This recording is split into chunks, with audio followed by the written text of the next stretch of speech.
एक मित्र ने पूछा है जसपाल राणा जी ने कि ये ब्रेन वेव्स क्या हैं और हमारे मेडिटेशन से, ध्यान से इनका क्या संबंध है। और इसी विषय में एक और मित्र ने भी पूछा है फ़ोन पर कि ये जो एक बौद्ध भिक्षु मैथ्यू रिकार्ड की आजकल काफ़ी पोस्ट में चर्चा हो रही है, वो क्या है, उनको सबसे खुश इंसान का दर्जा दे दिया गया है दुनिया में, तो ये सब क्या है गामा किरणों के कारण। तो ठीक है, मैं आपको बता दूं कि अभी पिछले कुछ 10-15 दिन पहले ही एक बौद्ध भिक्षु मैथ्यू रिकार्ड के बारे में काफ़ी पोस्ट आई हैं, उनमें उसका जिक्र हुआ है, जो दुनिया का सबसे खुश इंसान है एक तरह से। और इनके सिर पर 256 एक तरह से डिटेक्टर लगाए गए और उनसे पता चला गया कि उनके शरीर से, उससे सिर से, ब्रेन से गामा वेव्स निकलती हैं जब वो ध्यान करते हैं, तथा उनके साथ बैठने वाले भी इस का आनंद का एहसास करते हैं और वो भी बहुत ज़्यादा आनंद में होते हैं। और फिर और पोस्ट भी इस पर आते हैं, काफ़ी एक तरह से लेख आते हैं कि विज्ञान ने भी मान लिया है कि, और इस तरह से जो है सारी की सारी सबसे ज़्यादा खुशी इंसान है और सारी की सारी आदमी की खुशी जो है एक तरह से गामा वेव्स पर ही होती है। और ये सारा का सारा जो है वैज्ञानिक रूप से मैथ्यू रिकार्ड ने एक तरह से साबित कर दिया है। और इसी विषय पर और भी बातें आई हैं, मैंने पढ़ा है उनको पोस्ट में कहीं, कि ओशो भी चाहते थे कि वो एक इस तरह का स्कूल, मिस्ट्री स्कूल बनाए, खोला जाए, जहाँ पर ध्यान के बदले में ये सारी चीज़ें या सारी स्थितियाँ साफ की जाएं और इनको एक तरह से वैज्ञानिक ढंग से बताया जाए। तो अब हम इस बात पर थोड़ा सा चर्चा करते हैं। पहली बात तो ये कि ऊपर जो अभी मैंने बताया है, जो पोस्ट में चला है पिछले 15-20 दिन पहले, उसको सुनकर ये थोड़ा सा आश्चर्य होता है कि मैथ्यू को, उस बौद्ध भिक्षु को दुनिया का सबसे खुश इंसान का दर्जा दे दिया गया है। यानी खुशी का सारा काम गामा किरणों से जोड़ दिया गया है। और जो किरणें लगभग हमारे मस्तिष्क से 40 से 60 साइकिल्स प्रति सेकंड तक होती हैं, उनकी रेंज वो उस तरह निकलती हैं। एक तो ये है, जबकि हम सब जानते हैं कि खुशी एक बिल्कुल पर्सनल और एक व्यक्तिगत मामला है, जो कम तरंगों पर भी हो सकता है, ज़्यादा पर भी होता है और बहुत कम पर भी हो सकता है। और हो सकता है जो लोग इस चक्कर में नहीं है उनका बिल्कुल अलग ही हो जाए। तो ये कोई इस तरह की बात है नहीं, क्योंकि हर आदमी एक तरह से अलग है, सबका मन अलग है। एक तरफ तो ये बात चल रही है, दूसरी तरफ समाधि को, ध्यान को निर्विचार कह रहे हैं, थॉटलेसनेस बता रहे हैं। अब ये साफ ही नहीं कि खुशी ढूंढनी है जो कि 40 से 100 विचार तरंगों के जो प्रति सेकंड सार आती हैं गामा में, या फिर समाधि को या ध्यान को जो कि एक तरह से जीरो वेव्स के आसपास होता है, डेल्टा में होता है, उनकी मैं अभी डिटेल में बताऊंगा। तो ये सारी बातें एक तरह से अस्पष्ट नहीं है, जबकि ध्यान समाधि तो सच में 1-2 वेव्स के आसपास होता है प्रति सेकंड। तो अब हम इस सारी बात को एक तरह से शुरू से ही समझते हैं। पहले हम समझते हैं कि किरणों और वेव्स में क्या अंतर है। तो मैंने अभी कुछ दिन पहले जब एक मित्र की फेसबुक पर ये पोस्ट पढ़ी थी मैथ्यू रिकार्ड वाली, तो फिर मैंने उनसे बात की थी, तो पता चला, उन्होंने बताया कि ये ओशो की पुस्तक अल्फा एंड द ओमेगा में एक तरह से लिखा हुआ है और वहीं से सारी की सारी ये चीज़ें यहाँ आई हैं। तो चलो, हो सकता है उस पुस्तक में भी ये लिखा था, लेख को मैंने उसको दोबारा चेक किया, उसमें भी किरणें लिखा हुआ था। तो इसमें हो सकता है कोई प्रिंट की भूल चूक हो, या किरणों और तरंगों को पर्यायवाची समझकर प्रयोग किया गया हो, इस तरह के हो सकते हैं। क्योंकि वास्तव में अल्फा, बीटा और गामा किरणें भी होती हैं जो रेडियो एक्टिव पदार्थों से एक तरह से निकलती हैं, स्वतः रेडिएट होती रहती हैं, और उन पर वैज्ञानिक काफ़ी काम करते हैं। ऐसे रेडियो एक्टिव पदार्थ जो यूरेनियम वगैरह होते हैं काफ़ी, तो उनसे जो तरंगें निकलती हैं फिर वो उनका उपयोग करते हैं, एक तरह से मेडिकल फील्ड में भी करते हैं, बीमारियों को डिटेक्ट करने में। और दूसरी तरफ युद्धक सामग्री जो होती है उसमें भी एक तरह से डिस्ट्रक्टिव वेपन्स जो हमारे होते हैं, विनाशकारी हथियार, उनमें भी इनका प्रयोग किया जाता है। तो ये तो वहाँ किरणों की बात हुई,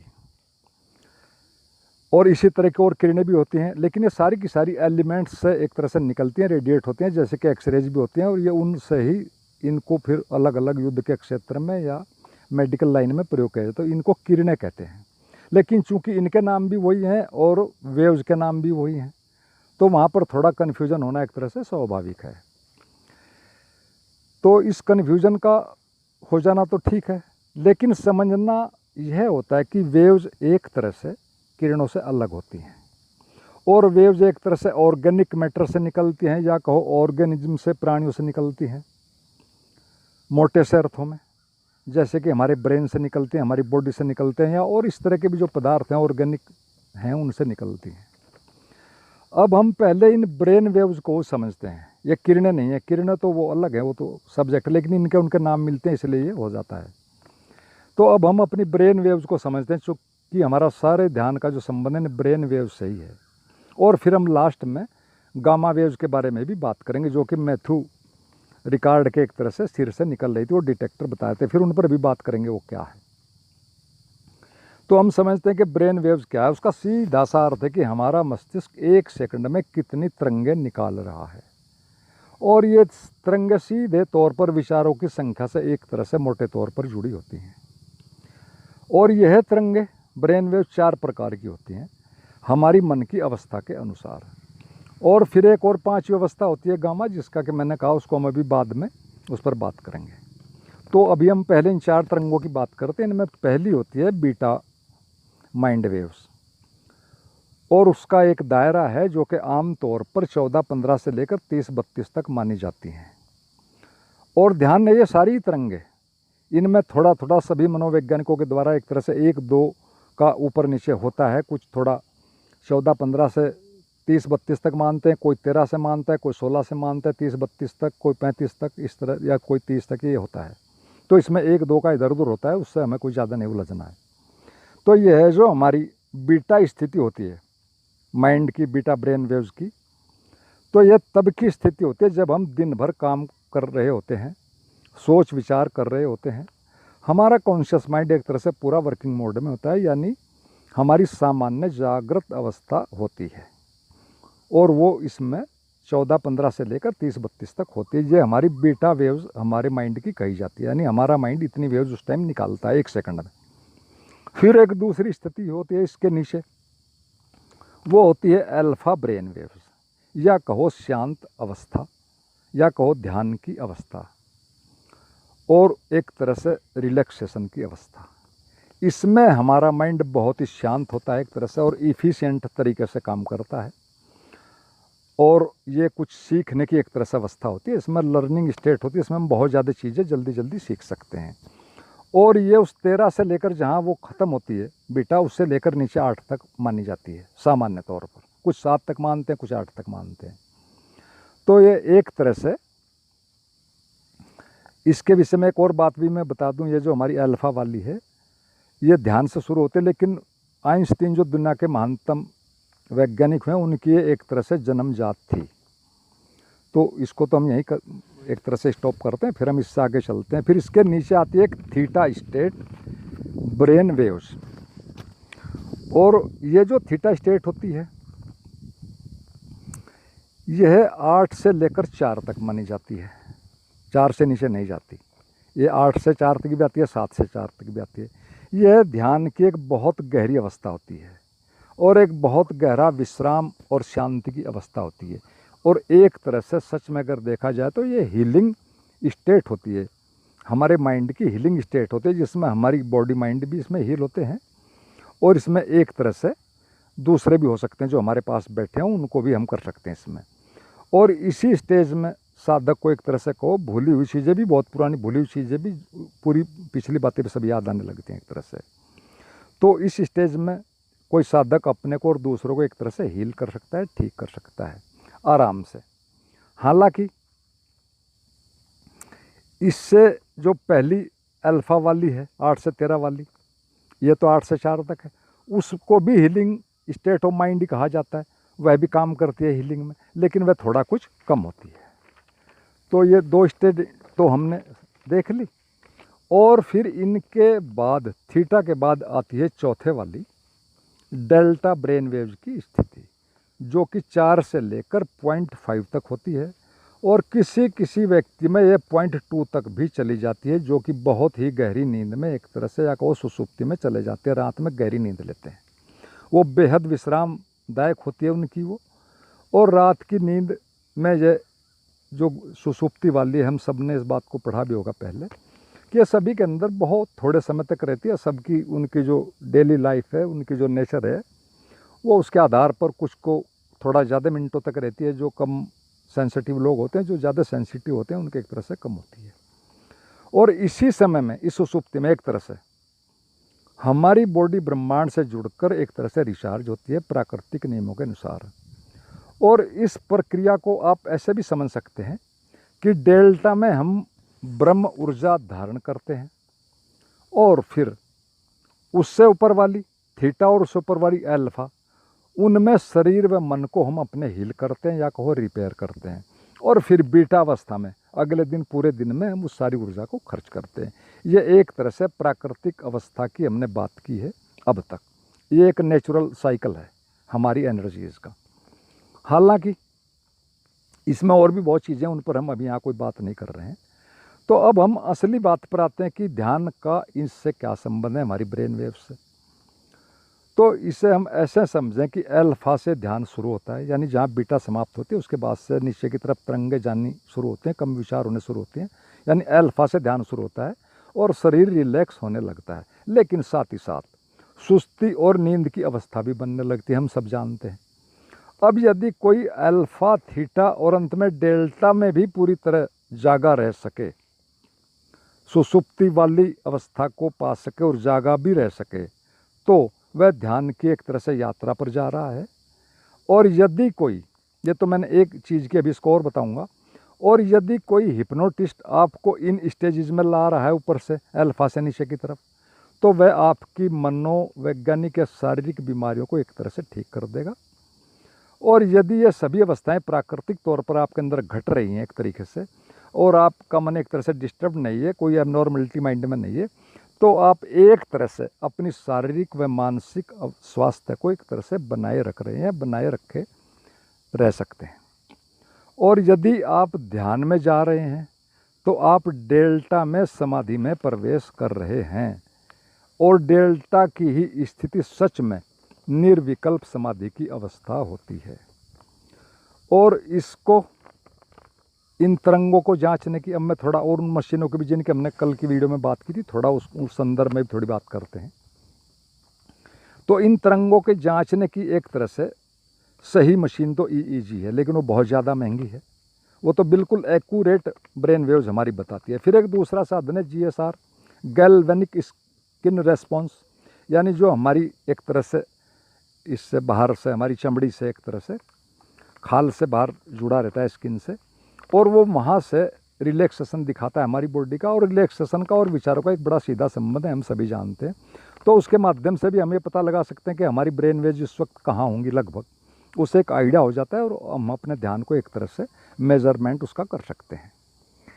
परंतु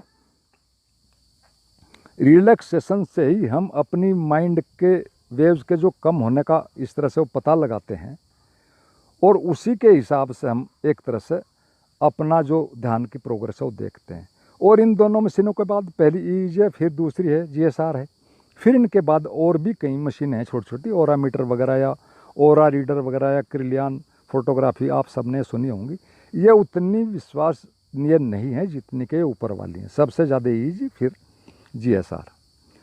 तो ये सारी चीज़ें भी इसी कारण से, इसी हमारे उद्देश्य को एक तरह से पूरा करती हैं, ये सारी बातें बताती हैं। लेकिन वो जो ऊपर वाले उनके ज़्यादा सटीक परिणाम होते हैं। अब इस विषय में हालांकि और भी बहुत सी बातें एक तरह से जानने जैसी हैं, परंतु हमें पहले इस तरफ कुछ प्रयोग करने चाहिए एक तरफ से शुरू, फिर हम इन और बारीक बातों पर तो फिर बात करेंगे। अब हम आते हैं गामा वेव्स की बातों पर। गामा वेव्स क्या है, जो कि बौद्ध भिक्षु मैथ्यू रिकार्ड के बारे में हमने पढ़ी हैं, और उनको एक खुश इंसान का दर्जा भी दे दिया गया है एक तरह से सोशल मीडिया पर। तो यह तरंगे एक तरह से जहाँ बीटा समाप्त होती है, हमारी चौथे वाली माइंड की स्टेट, वो कहीं कोई 32 पर समाप्त करता है, कोई 35 पर करता है, कोई 40 से कहता के गामा शुरू होते, तो वो वहाँ से 32, 35 या 40 से शुरू होकर और अंत में वो 100 तक, जो एक गामा वेव्स है 100 तक जा सकती हैं अधिकतम। और इनके शुरू होते ही एक तरह से हमारे ब्रेन के न्यूरोकेमिकल्स के काम करने का पैटर्न पूरी तरह बदल जाता है। इसीलिए इन्हें एक अलग तरह का दर्जा गामा का दिया गया है। और कुछ लोग तो वैज्ञानिक, मनोवैज्ञानिक तो इन्हें एक तरह से बीटा का ही फैलाव मानते हैं। तो अगर इनमें कोई अलग स्पेशलिटी नहीं होती तो फिर इनको गामा का दर्जा नहीं दिया जाता। तो अब यह गामा वेव्स क्यों पैदा होती है, इस पर हमें थोड़ी समझने जो असली चीज़ है। यदि आप किसी पॉजिटिव थिंकिंग को, किसी विचार को पॉजिटिव को, उस पर या किसी भाव पर या किसी दृश्य पर या कोई पॉजिटिव ट्रिगर जो कि अक्सर साधक बना लेते हैं अपने माइंड के अंदर, मन के कोई पॉजिटिव ट्रिगर है हमारा, यदि हम उस पर फोकस्ड हो जाते हैं या कहो उस पर पूरी तरह कंसंट्रेटेड हो जाते हैं, तो आप एक बहुत खुशी वाली अवस्था में पहुंच जाते हैं। और दूसरे शब्दों में कहें तो एक तरह से आप सविकल्प समाधि में पहुंच जाते हैं, जो कि सच में तो फाल समाधि की तरह ही होती है सारा मामला, लेकिन तो बहुत बाद की बातें हैं। लेकिन चूँकि बहुत ज़्यादा खुशी देती है, इसमें कोई शक नहीं है।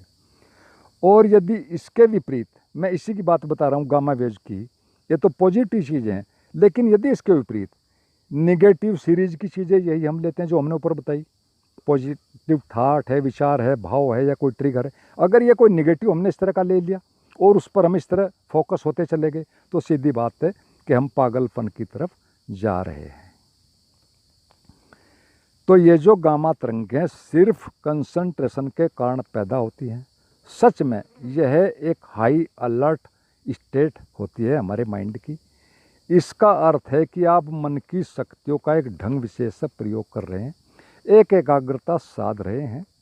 और यह एकाग्रता, यह गामा वेव्स एक तरह से आपके आईक्यू को बढ़ा सकते हैं, खुशी दे सकते हैं, इसमें कोई शक नहीं। लेकिन ये वास्तविक एक तरह से समाधि है, ध्यान जैसा इसमें कुछ भी नहीं है, बल्कि सच में तो देखा जाए तो उसके विपरीत छोर पर है।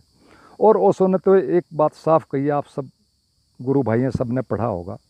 ओशो ने तो साफ बताया कि एकाग्रता ध्यान नहीं है, सिर्फ ध्यान के रास्ते में, हमारी यात्रा में जागरण की, उसमें सहायक होती है। तो ये बिल्कुल ठीक बात है कि लाभदायक है, लेकिन इसको किसी खुशी, इसको बहुत ज़्यादा नाप लेना या इसको ध्यान की गहराई या समाधि मान लेना, वो एक तरह से ठीक बातें नहीं हैं। और मैं ये सारी चीज़ें एक तरह से अपने अनुभव से कर रहा हूँ, वर्षों पहले मैं इससे गुजरा हूँ, और उसके बाद मैं उस अनुभव को एक तरह से सही समझने में भी, मुझे जब मुझे ये घटना घटी थी तब भी मुझे उसको पूरी तरह समझने में 1-1.5 साल लगा था लगभग। और उस पर मेरी एक वीडियो भी है, उस मेरे अनुभव पर, मेरे चैनल पर ही, इस पर यूट्यूब पर मोक्ष दर्शन चैनल में, और उस वीडियो का नाम है मेरी ध्यान यात्रा का एक विशेष अनुभव।